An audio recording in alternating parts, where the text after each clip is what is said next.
Hola gente querida, acá les quiero mostrar una implementación de un programa exactamente como el que se ha solicitado como trabajo práctico integrador de nuestra materia. El trabajo más importante de la materia y con el cual van a regularizar y eventualmente promocionar la materia.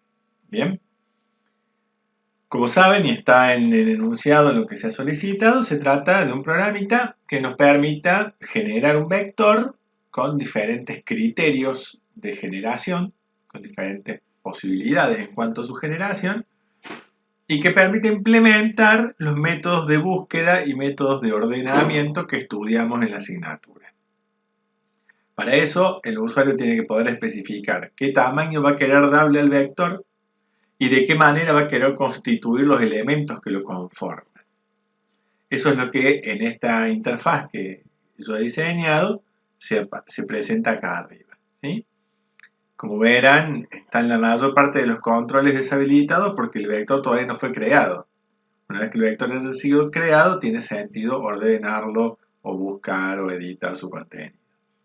Así que el usuario ingresa acá el tamaño que le quiere dar al vector, por ejemplo, 100 elementos, ¿sí? Y en esta parte tiene la posibilidad de establecer los parámetros de desordenamiento. Dos alternativas básicamente planteé yo aquí. Una es rellenar el vector con números aleatorios, es decir, yo digo, bueno, quiero unos números comprendidos entre el 25 y el 60, ¿sí? ¿Y qué va a hacer el programa? Me va a generar 100 números al azar entre 25 y 60 y eso es lo que va a conformar el contenido del vector.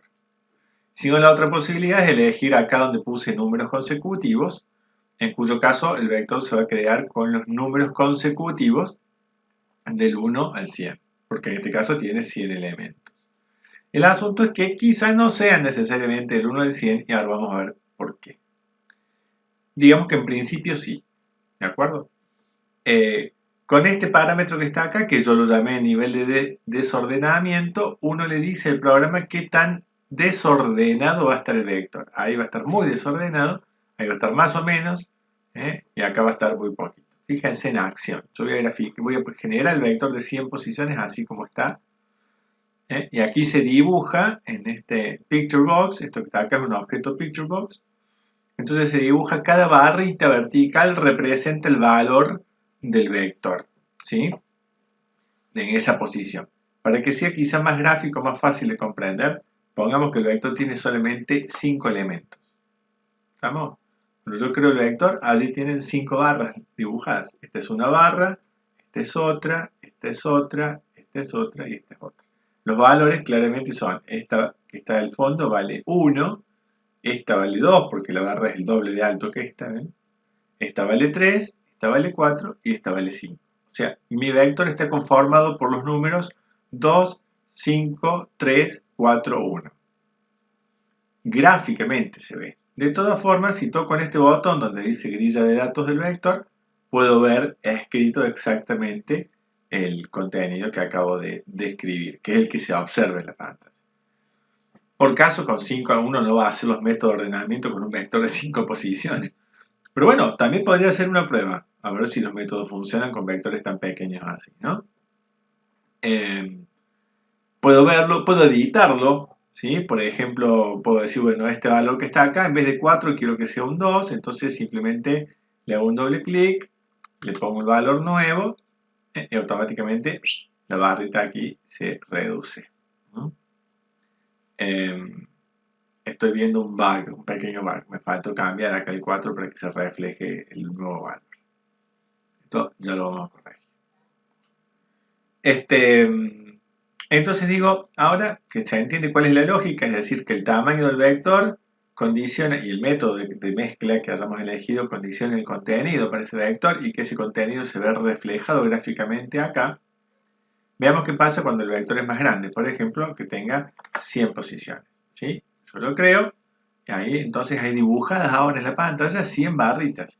Cada barra va a tener el ancho necesario para que una al lado de la otra, las 100 ocupen el espacio que tiene este picture box asignado dentro del formulario que está en pantalla, ¿sí?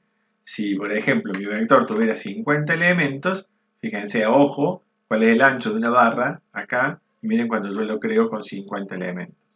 Claramente cada barra tiene el doble de ancho que la anterior. ¿Por qué? Porque está la mitad de las barras para ocupar el mismo espacio, claramente. Y si creara un vector muy grande, como por ejemplo un vector de 1000 posiciones, evidentemente allí cada barrita vertical va a tener probablemente un píxel nada más de ancho, ¿sí? Incluso podría ser menos, pero uno no puede dibujar menos de un píxel. Por ejemplo, yo puedo crear un vector de 5000 posiciones, allí se creó, y aquí, en este picture box, ustedes no están viendo 5000 barras verticales, porque la resolución de mi monitor no permite 5000 píxeles de ancho en este picture box, no llega ni a 1000. ¿Está? Entonces, ¿qué hago yo? Bueno, muestro aleatoriamente, ¿sí?, algunas de las barras del vector salteaditas, supongamos, vamos a poner un número grueso. Supongamos que aquí en este picture box hay 1000 píxeles de ancho y mi vector tiene 5000 elementos. Claramente yo muestro un elemento sí y 4 no. Uno sí y 4 no. Uno sí y 4 no. Así. Es decir, recorro uniformemente mi vector de punta a punta, pero mostrando salteados los elementos de manera tal que la cantidad de elementos que muestro multiplicado por un píxel de ancho me permita, digamos, representar la proporción que cabe de este vector original. Y no ocupe más del espacio que tengo. Volviendo a un caso de un vector más chico, por ejemplo de 100 posiciones, el vector se vería de esta manera. Bien. Ahora, analicemos un poco el parámetro de generación. Miren, vamos a generar, empecemos por este que es más fácil. Números aleatorios entre el 25 y el 60. ¿Sí? Creo, y allí lo tienen. ¿Sí? Parece como si todas las barritas se hubieran ido para arriba, como que una zona aquí, digamos, toda maciza, pero claramente es porque el número más chico que tengo es 25. O sea, este número que está acá, o este seguramente son 25. Si lo vengo a inspeccionar, vamos a ver que los números que cree son todos comprendidos entre el 25 y el 60. Acá tienen justamente un 25. Que lo puedo cambiar arbitrariamente. Puedo decir, bueno, que ese 25 quiero que sea un 2. Y vean cómo eso va a impactar en la gráfica que está detrás cuando yo acepte. Se nota que quiero un 25, cambio a 2. O lo puedo volver a 25, lo dejo como estaba. Así que de esa manera se arma el vector, se generó con valores aleatorios al azar entre 25 y 60. Podría yo poner otros valores acá, podría generar números al azar entre 55 y 60, por ejemplo. Y allí tienen representada la gráfica. Claramente es esperable que se vea de este modo, digamos, ¿no? Y si creo valores al azar comprendidos entre 1 y 5, entonces las barras van a ser altas, claramente porque la altura de cada barra también es proporcional a los valores que tengo en el vector. Esta altura que se lee acá, esta cantidad de píxeles de alto, que serán, no sé, capaz que unos 100 píxeles de alto, está representando la unidad 1. O sea que otros 100 píxeles más, esto tiene 200 píxeles de alto, eso es un valor, un número 2. 300 píxeles corresponden a un 3, 400 píxeles a un 4 y 500 píxeles a un 5. Estoy dando ejemplos arbitrarios, ¿no? Quizá no es exactamente así, pero creo que se comprende la idea. Si fueran los números, por ejemplo, qué sé yo, del 1 al 8, por dar un ejemplo, ¿no? Y supongamos que mi picture box tiene de alto 400 píxeles, la unidad van a ser 50 píxeles. Yo tengo 50, 100, 150, 200, por ejemplo acá, que esto debe ser un 4, ¿sí? 250, 300, 350 y 400. ¿Está bien? Entonces, ¿cuánto mide en píxeles de alto la unidad? Bueno, mide tanto como el número más grande que yo tenga dividido, mejor dicho, la altura del picture box dividido el número más grande que yo tenga. En este caso, si la altura es 400 y el número más grande que tengo es un 8, claramente cada uno mide 50 píxeles. ¿Sí? El mismo cálculo hay que hacer a lo ancho para determinar la anchura de cada columna que yo voy a graficar con los números. ¿Sí? Vamos a trabajar en clase, no se preocupen, la lógica para hacer esos cálculos. Aunque pueden intentar de todas formas resolverlo, ¿no? No es una cosa tampoco tan complicada. Esto es para resolver, digamos, la forma en la que se grafica el vector. Es decir, esto es una representación gráfica del vector que genere. El vector, en verdad, los datos que tiene adentro son estos, los que se leen aquí. ¿Sí? 5, 3, 6, 1, 5, 2, 8, bla, bla, bla. ¿Cuántos son? 100 datos. ¿Qué valores va a tener cada dato? Un número aleatorio comprendido entre 1 y 8, porque es lo que yo parametrice. Si yo acá pongo entre 1 y 100, ningún problema, va a generar un vector cuya barra probablemente no haya demasiadas barras con el mismo valor. Va a haber repeticiones, claramente. Si yo genero 100 números al azar, 100 números al azar, comprendidos entre 1 y 100, evidentísimamente va a haber números que no aparecieron nunca y números que aparecieron 2 veces. Eso es recontra evidente por la cuestión de que la probabilidad así lo indica, digamos. Sería, ¿es posible que no se repita ninguno? Sí, es posible. ¿Es probable? No, es sumamente improbable. ¿De acuerdo? Así que con esto generamos los números aleatorios para conformar el vector. ¿Sí? Para que nos demos cuenta de qué va esta acción que estamos realizando, la idea es que cuando uno ejecuta un método de ordenamiento, como por ejemplo una burbuja, eso se vaya representando gráficamente en mi picture box, se va notando cómo se va comparando cada elemento con el del lado, se van intercambiando y va quedando el elemento más grande al final. En la segunda pasada, como verán, queda el otro, y así sucesivamente. ¿Sí? Esto lo podemos parar. Hay que tener en cuenta que esa gráfica que ustedes vean, yo acá le puse un control de retardo que me permite que el método se ejecute con más o menos velocidad. Lo voy a poner bien lento para que se comprenda la lógica.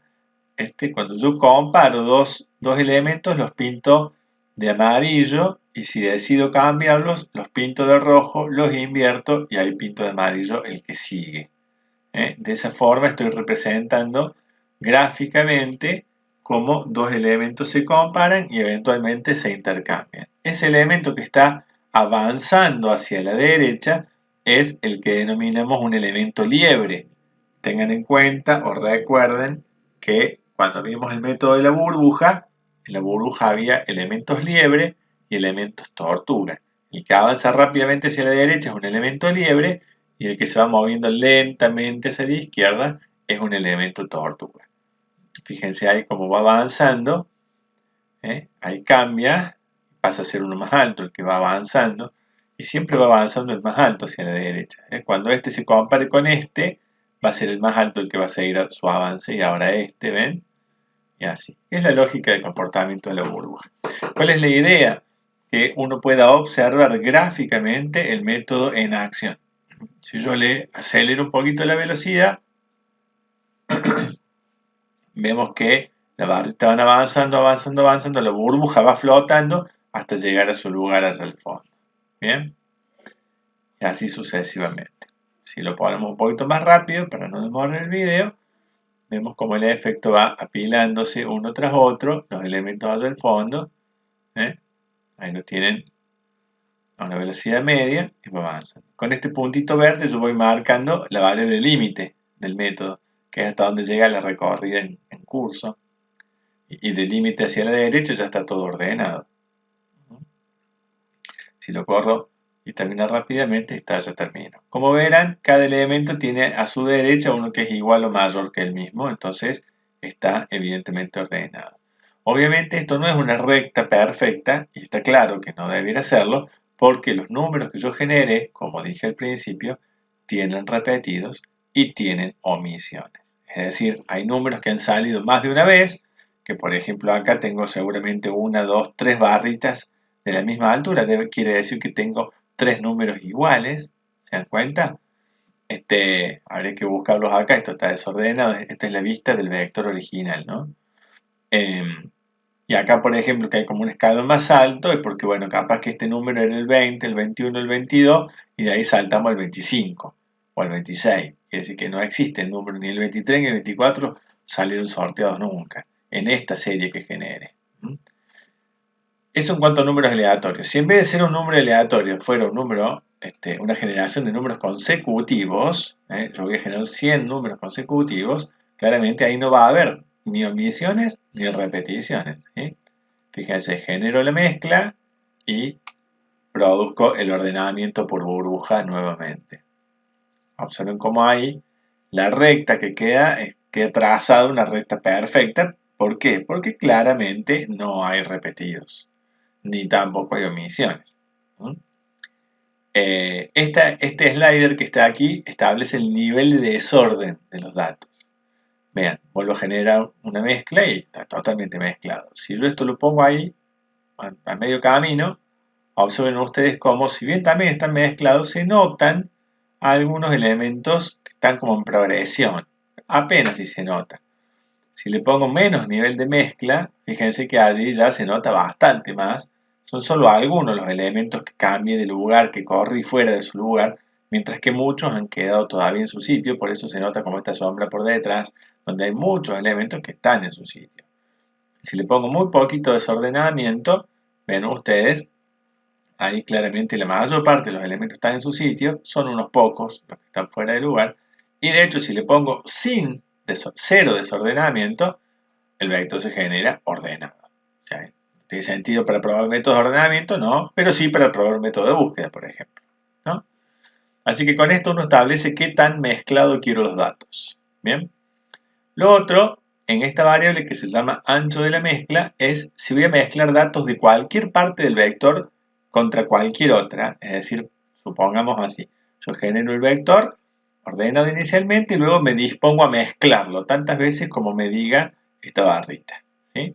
Entonces supongamos que hay que hacer algunas cuantas mezclas. ¿Cómo hago? Agarro dos elementos y los intercambio. Después agarro dos y los intercambio. Después agarro otros dos y los intercambio. Al azar, uno cualquiera con otro cualquiera. Esta variable que está acá, que dice ancho de la mezcla, establece qué tan distante entre ellos van a estar los elementos que yo seleccione para intercambiar. Si yo la pongo al mango a esta variable, puede ser que agarre un elemento de acá con otro de acá, ¿sí? Como también es posible que agarre uno de acá con otro de lado, no importa, porque estoy dándole como rango todo el vector. En cambio, si yo acá pongo que la distancia entre los elementos sea poquita, los quiero muy desordenados, pero ninguno demasiado lejos de donde iba a estar, ¿sí? Fíjense el efecto que se produce. El vector se genera, los elementos están muy desordenados, pero no hay ningún elemento que esté, o probablemente no haya ningún elemento que esté demasiado lejos de lo que era su lugar natural. Porque el ancho de la mezcla ha sido, como explicado, corto. ¿De acuerdo? Un ancho intermedio produciría lo que nos estamos imaginando, ¿sí? Los elementos también fuera de su sitio, un poco más lejos que recién, pero no tan abruptamente lejos como si el ancho de la mezcla estuviera al mango. ¿Ah? Y después este otro slider es el nivel de repetición. Esto me permite, para que se comprenda bien la función de este slider, lo voy a generar sin desordenamiento el vector, ¿sí? Pero con un poquito de repetición. A ver, lo genero así.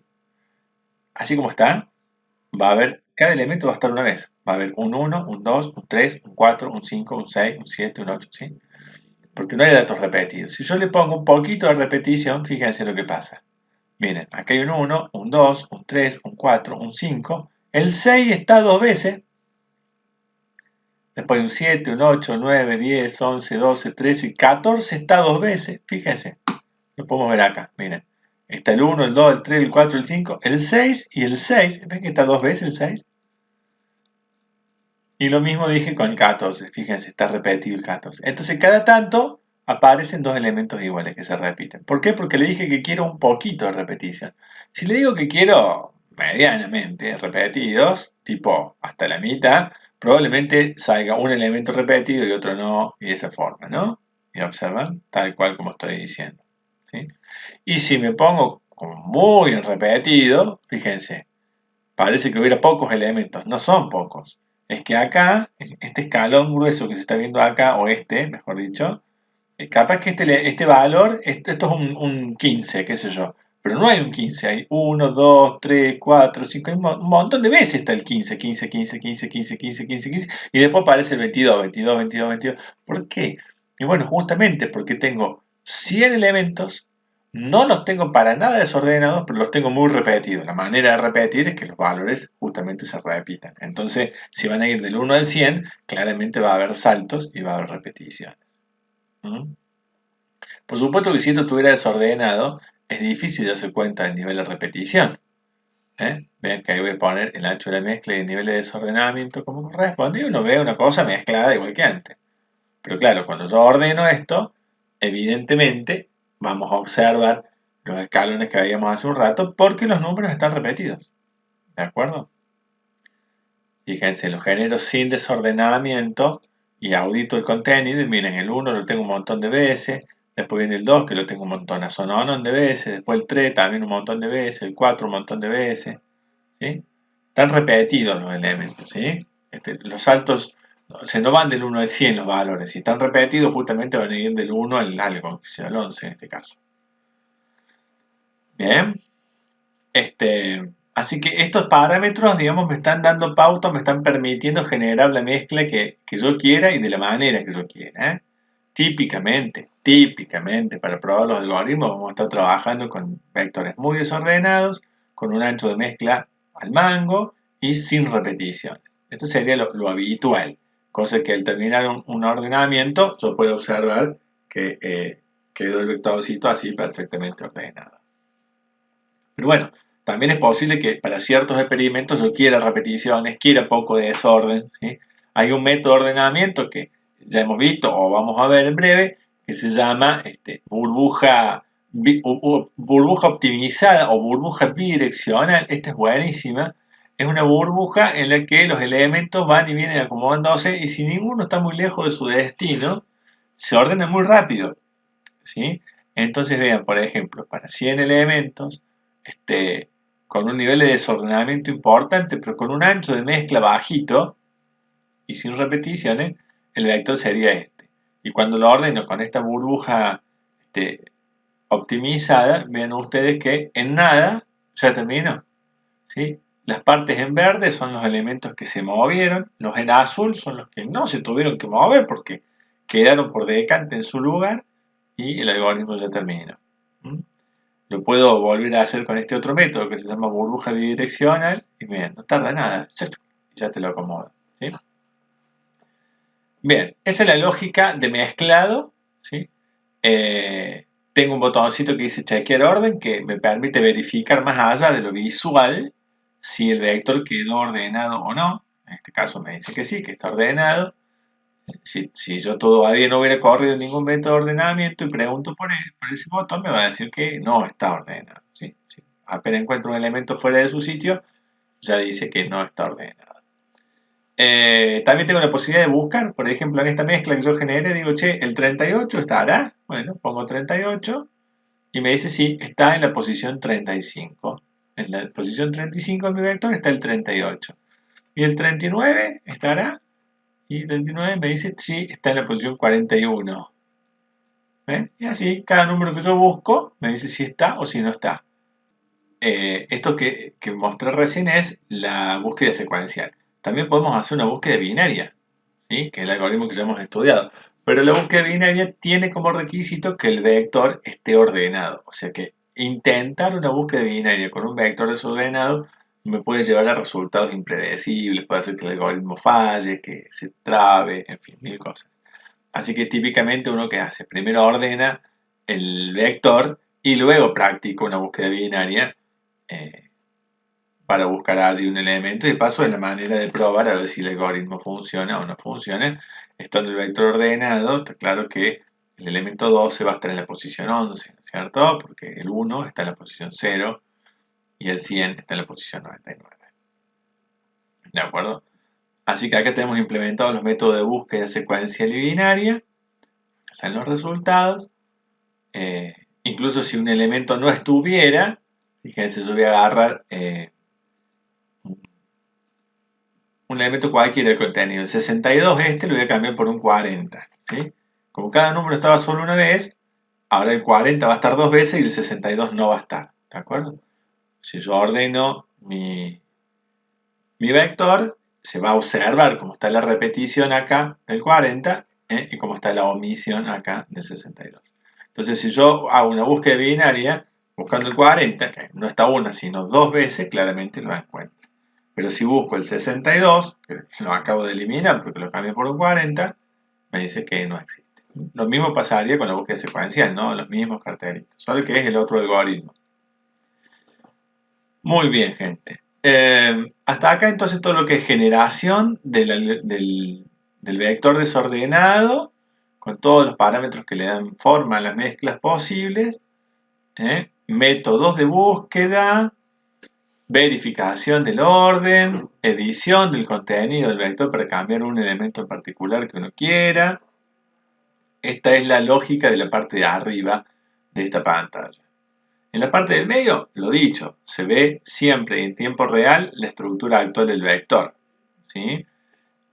Ustedes pueden, cada vez que implementan un método de ordenamiento, reflejar gráficamente cada dato que cambia o que se mueve o que se intercambia, se representa gráficamente aquí en su lugar y con su altura correspondiente en la barra, y eso le da la posibilidad al usuario de ver visualmente en funcionamiento los métodos de ordenamiento.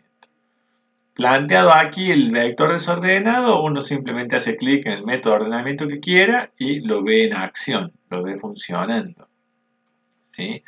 Ya les mostré yo algunos recién, como burbuja o selección directa. Tenemos otros que todavía no hemos visto, pero lo vamos a ver en su momento. El método de inserción, el de Shared Sort, que es un método muy bueno, muy efectivo, y algunos ya superiores, como Merge o Quicksort, que andan a las chapas, ¿no?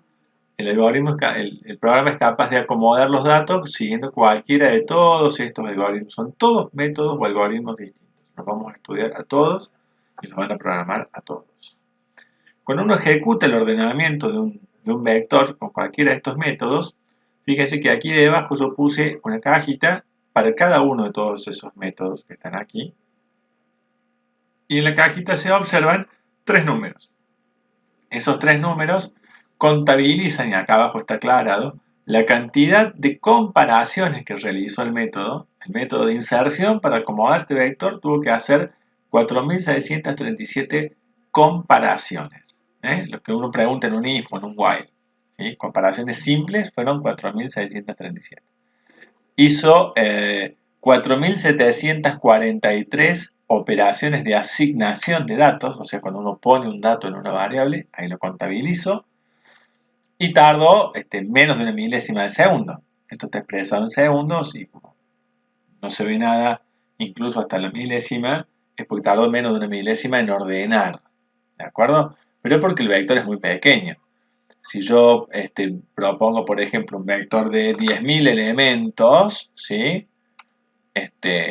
Le voy a sacar el tilde de acá para que no se vea la gráfica. Si yo le saco este tilde, no grafico el método. Y de esa manera lo puedo ejecutar con velocidad. Si no, la gráfica se lleva todo el tiempo del mundo, ¿no? Veamos cuánto tarda la inserción sin graficar. Ahí está trabajando, termino. El método de inserción para acomodar 10.000 elementos, y les juro que los ordeno bien. Si hago clic acá en este botón me voy a dar cuenta. Está ordenado. Ordeno correctamente, aunque aquí no se vea, los 10.000 elementos. Ese método tardó menos de medio segundo. Tardó 412 milésimas. Pero realizó casi 50 millones de comparaciones y casi 50 millones de operaciones de asignación. ¿De acuerdo? Y así uno puede comparar la performance, la eficiencia de cada método, ¿sí? Si comparo estos números, por ejemplo, con los de un merge, el merge sort realizó la misma tarea que el método de inserción, pero en vez de tardar 412 milésimas, tardó 9 milésimas. Y en vez de hacer 50 millones de operaciones, hizo apenas 350.000 comparaciones o 750.000 asignaciones. O sea, claramente una guasada la eficiencia de este método, ni hablar de Quicksort, que todavía mejor. ¿Está? Entonces, estos números que están acá abajo son las métricas, las 3 cosas que hay que medir sobre cada vector.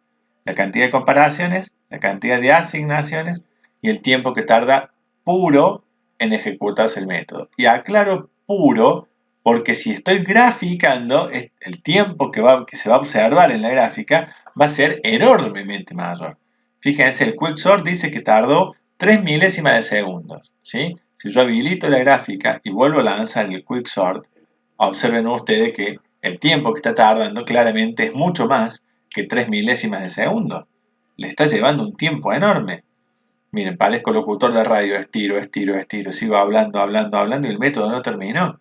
¿Pero por qué? Porque el método está dibujando cada una de estas 10.000 barritas, cada uno de estos 10.000 valores en pantalla, ¿sí? Lo está dibujando y redibujando y volviendo a dibujar cada vez que mueve un dato de su lugar y lo pone en otro lado.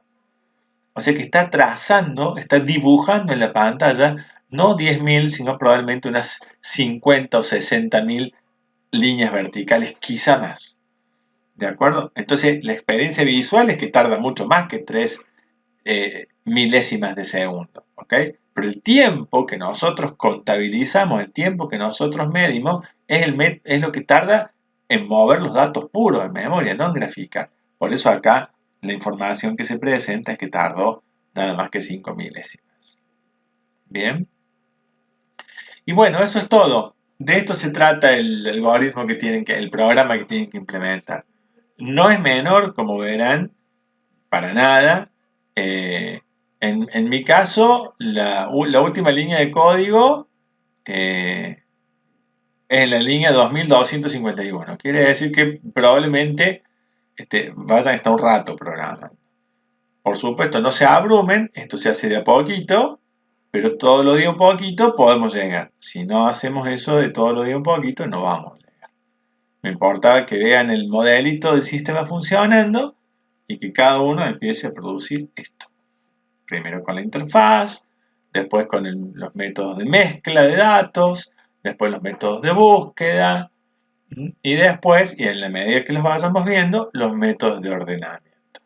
Pero para hacer la parte de arriba ya tienen suficiente. Bueno, cualquier duda nos mantenemos en contacto. Les mando un abrazo.